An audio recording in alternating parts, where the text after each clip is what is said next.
The sky was not blue that morning. It burned red and violent, as if the heavens themselves were ashamed of what they saw below. The sacred temples bled fire. Warriors, painted in dust and blood, fought beneath a sky that had turned to smoke. Gold melted in rivers, and the air stank of iron and sorrow. The empire of the sun was crumbling into ash. No prophecy had spoken of this day, the day the gods fell silent and men destroyed heaven's reflection on earth. The sun itself sank beneath a storm of fire, and in its shadow an empire died. And when the sky went dark, the gods turned their faces away. Before the flames, there was splendor. A city unlike any the world had ever seen. Tenochtitlán, the heart of the Aztec Empire, built upon water, fed by faith. It was a world where gods walked among men, and the sun ruled all. And at its center stood Montezuma, emperor, priest, and the living voice of the gods. He ruled an empire of millions, a civilization of art, astronomy, and blood. To his people, he was the heartbeat of the sun itself. Yet the emperor dreamed of shadows, of omens painted across the night sky, and gods with pale faces rising from the sea. And so it began, in the year 1519, when sails like wings of ghosts appeared upon the horizon. At their helm stood Hernán Cortés, a man of iron and ambition, whose faith was conquest itself. Cortés was no ordinary conqueror. He was the kind of man who burned his own ships to leave the gods no choice but victory. With 600 men, 15 horses, and the weight of empire on his shoulders, Hernán Cortés marched inland into lands unmapped, unseen, and unforgiving. They crossed swamps where every step swallowed them whole, and mountains where clouds brushed their armor.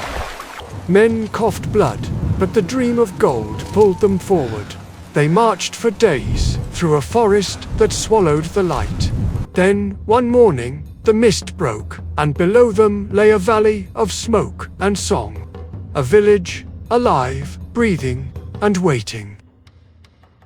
To the people, they met the Totonacs and the Tlaxcalans. The Spaniards were omens, made flesh, ghosts in armor, thunder in their hands. Some fled from these shining strangers. Others saw in them a chance for vengeance against the empire that had crushed them for generations. From among them rose a voice, a woman who spoke both worlds into one. Malintzin, a remarkable woman who bridged two worlds, speaking for both sides.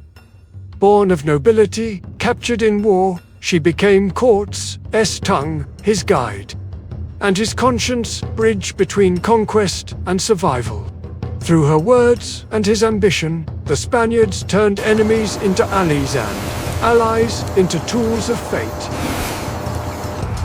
By autumn, a new army moved like a storm, a serpent of steel and obsidian winding through the valleys toward the Valley of Mexico. From his palace, Montezuma watched the horizon darken. He had dreamt of this day, the day the gods with white faces would return. But he did not prepare for war. Instead, he opened his gates, welcoming Cortés as if greeting the gods themselves. Two worlds touched that day, one forged in faith, the other in fire. Neither would ever be the same again. For a fleeting moment, peace shimmered like sunlight on water. But beneath that surface, the lake was already beginning to boil. The signs were clear. This changes everything. The peace shattered like glass. A spark in the marketplace ignited an inferno that swallowed the heart of Tenochtitlán. The city roared back to life, not with prayer, but with vengeance.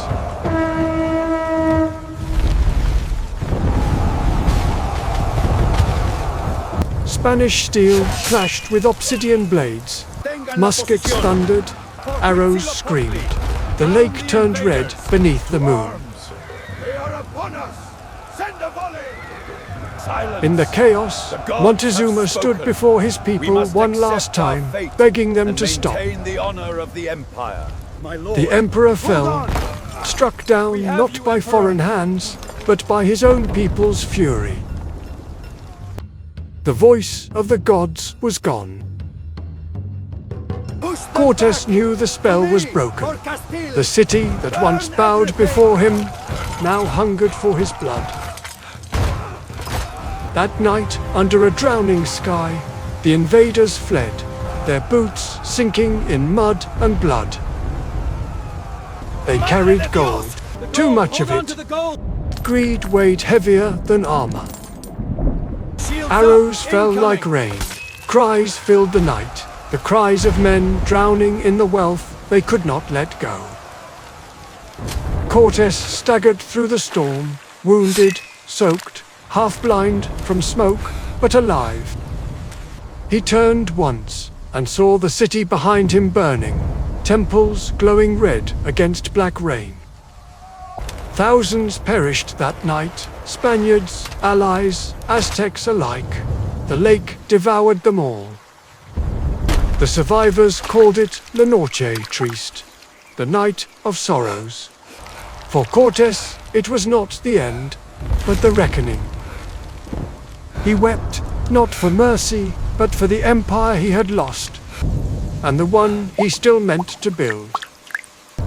And when the morning broke, he rose from the mud like a man reborn, his eyes fixed once more on Tenochtitlan, the vibrant heart of an ancient empire. The world did not end that night. It only changed its face. In the shadows of defeat, Cortés forged an army of vengeance. Months passed. The Aztec capital rebuilt its walls, unaware that a darker enemy had already entered one too small to be seen. The Spaniards brought with them a plagues, smallpox that crept through the empire like a silent fire. When Cortés returned in 1521, the once mighty city was weakened, but still unbroken. The siege began, a war of hunger, fire, and despair that would last 93 days. The canals that once shimmered with life now ran thick with death. Temples became fortresses, every stone, every step defended by those who refused to kneel. But the Spaniards had steel, horses, and hunger, and they turned the sacred city into ruin. The sun dimmed. Smoke covered the heavens. The empire of the fifth sun was dying. Starved and surrounded, the Aztecs fought to the last breath. They had no word for surrender. At last, silence fell. On August 13th, 1521, the city of the gods ceased to be. Where temples once pierced the heavens, only ashes remained. The empire of the sun was no more. In its place, the conquerors built their own city, Mexico City, upon the bones of the old. Yet the spirit of the Aztecs did not vanish. It flowed beneath the streets, through the blood of those who survived. The Spaniards called it victory, but the land remembered loss. In time, new generations would walk these stones, never knowing the fire that birthed their world. But if you listen to the wind above the lake, you can still hear the drums, the heartbeat of a sun that refused to die.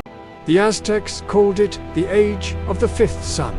Every sun, they believed, must fall, so that another may rise.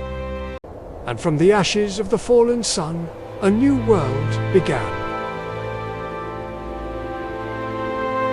History is not gone, it sleeps, waiting for those brave enough to remember, because every fallen sun leaves behind a spark, and that spark becomes the next dawn. If stories like this move you, let the sun rise again. Join us, subscribe, share, and keep the fire of history alive, because every ending is only the beginning of another story. This is What If, where the past meets possibility.